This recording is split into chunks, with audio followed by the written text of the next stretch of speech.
πάρει η απόφαση που θα πάρουμε σε ένα μήνα. Να έχετε το νου σας. 4 χρόνια.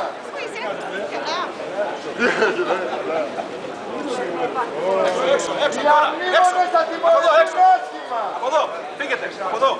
Έξω. Δρόμο, σπίτια σας. Μαζί όλοι όμως, Τι θα είναι αυτό.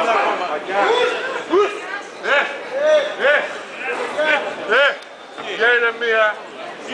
Έλα τώρα. Έλα τώρα. Γιατί είναι βρίας εδώ. Αυτό σε πειράζει. εγώ τον έστειλα. Εσύ τον έστειλες με αυτούς που ψηφίζεις. Εσύ τον έστειλες με αυτούς που ψηφίζεις. Εσύ τον έστειλες με αυτούς που ψηφίζεις και έχεις να με χούντα τους. Βλέπεις τη χούντα σου. Να τη χαίρεσαι τη χούντα σου. Αυτή δεν σου φταίνει τίποτα. Κάνεις λάθος. Δεν σου φταίνει τίποτα. Είναι σαν παιδιά. Τίποτα δεν σου φταίνει. Εμένα αυτό ξέρεις τι μου λέει, ότι αν μπορούσα να το θυμίσω. Όταν μπήκες εσύ παράνομα μέσα στη χώρα τους και τους πλακώνεις τις σφαίρες, είναι καλά. Δεν είναι. Καλά είναι. Εδώ σύσταση μας είναι.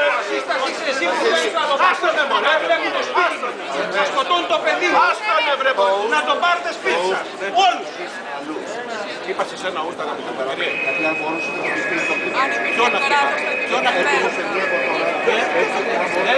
δεν ψάχνει κανέναν αγαπητέ μου κύριε. Εσύ θα έχεις το Πακιστανό μέσα στο σπίτι σου. Εσύ ο Πακιστανός να πεις στο σπίτι σου.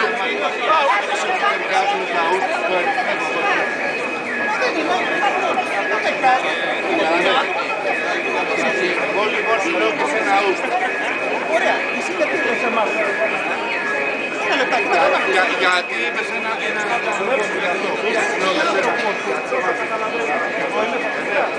όταν λες